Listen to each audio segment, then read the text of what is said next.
അത് ഞാൻ പിന്നെ അത് തന്നെ ചോദിക്കണം. ഞാൻ ഇത്രയും നല്ല രീതിയിൽ ഒരു ലാൽ സലാം പറഞ്ഞില്ലേ?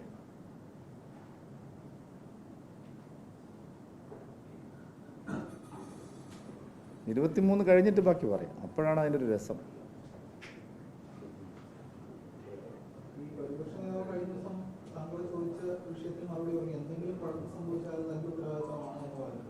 ഏതിൻ്റെ കുഴപ്പം? അങ്ങനെയല്ലല്ലോ. ഞാൻ അല്ല, ആദ്യം വി ഡി സതീശൻ രാജിവെക്കോ ഇല്ലയോ എന്ന് പറയട്ടെ. തൻ്റെ ഉത്തരവാദിത്തം എന്ന് പറഞ്ഞിട്ട് കാര്യമില്ലല്ലോ. തോറ്റാ രാജിവെക്കുമോ പ്രതിപക്ഷ നേതൃസ്ഥാനം? എന്നിട്ട് ചെന്നിത്തലയെ ഏൽപ്പിക്കുമോ?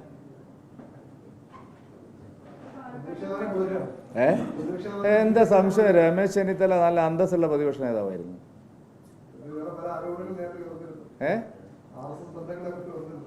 നല്ല അന്തസ്സുള്ള പ്രതിപക്ഷ നേതാവായിരുന്നു രമേശ് ചെന്നിത്തല.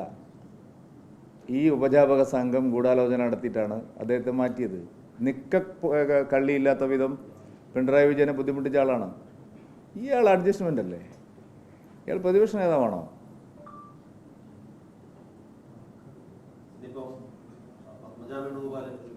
പത്മജ വേണുഗോപാലിൻ്റെ ആ വീഡിയോ കണ്ടാൽ അവരുടെ ഉള്ളിൽ നിന്ന് വന്ന വികാരമാണത്. അവരുടെ ഉള്ളിൽ നിന്ന് വന്ന വികാരമാണ്. നമ്മൾ ആരായാലും അങ്ങനെയല്ലേ വിചാരിക്കുള്ളൂ. നമ്മളെ മാതാവിനെ സംബന്ധിച്ച് മാത്രമല്ല, എത്ര കോൺഗ്രസ്സുകാർക്ക് ആ വീട്ടിൽ വെച്ച് വിളമ്പി കൊടുത്ത ഒരു അമ്മയാണ്. ആ മര്യാദയെങ്കിലും ഈ തലതിരിഞ്ഞ ചെറുപ്പക്കാരൻ ആലോചിക്കണമായിരുന്നല്ലേ? അല്ല, ഇതെല്ലാം കോൺഗ്രസ്സിന് വിനയാവും എന്നുള്ള കാര്യത്തിൽ എനിക്കൊരു സംശയമില്ല. പക്ഷെ അതിപ്പോഴും തിരിയാത്തത് നിങ്ങൾക്ക് മാത്രമേ ഉള്ളൂ. നിങ്ങളിപ്പോഴും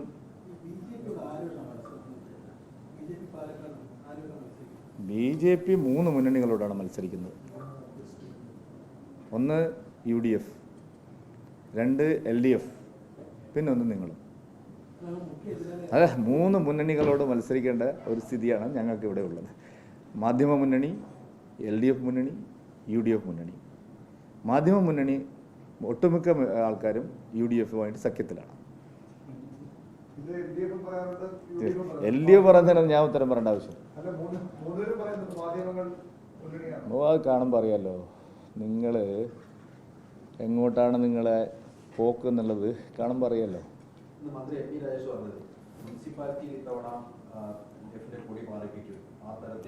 കോടി ഒരു ബൂത്തിലും പാറില്ല. നിങ്ങളിവിടെ എഴുതി വെച്ചോ. മുനിസിപ്പാലിറ്റിയുടെ ഒരു ബൂത്തിലും LDF-ൻ്റെ കൊടി പാറില്ല. നമുക്ക് കാണാമല്ലോ. 2 മണ്ഡലം ഉറപ്പായിട്ട് ജയിക്കും. വയനാട് ഞങ്ങൾ LDF-ൻ്റെ മുമ്പിൽ പോകും. അവിടെ ഒന്നുമില്ല. LDF ബിഗ് സീറോ ജയിക്കും.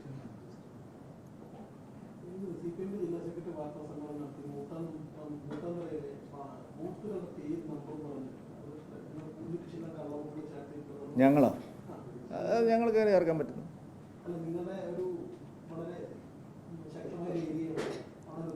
അല്ല, അവിടെയൊക്കെ സർക്കാരിൻ്റെ ഉദ്യോഗസ്ഥന്മാർ ഞങ്ങൾ കയറണം.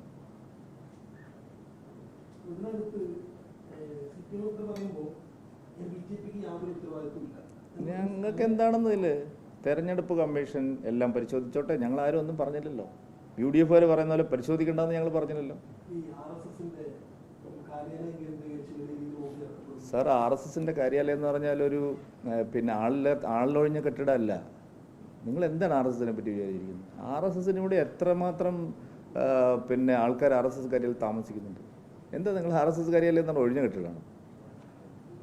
RSS-ൻ്റെ ശക്തി എന്താണെന്ന് നിങ്ങൾക്ക് 23-ാം തീയതി മനസ്സിലാവും.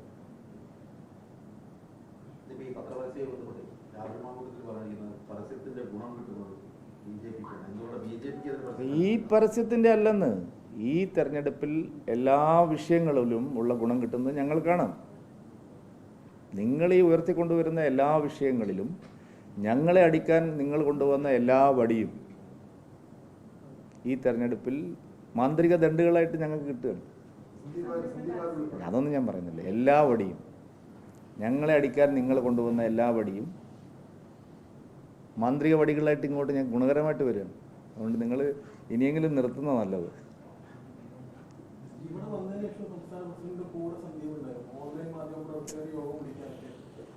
നിങ്ങൾക്ക് അറിയാലോ അത്. അല്ല നിങ്ങളല്ലേ ഞാൻ അദ്ദേഹത്തെ അവഗണിച്ചെന്ന് പറഞ്ഞു. ഞാൻ പറഞ്ഞു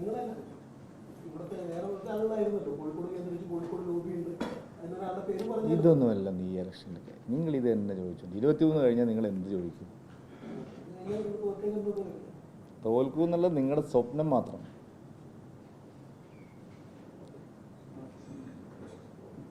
വേറെന്താ മാധ്യമ മുന്നണി? Right, thank U.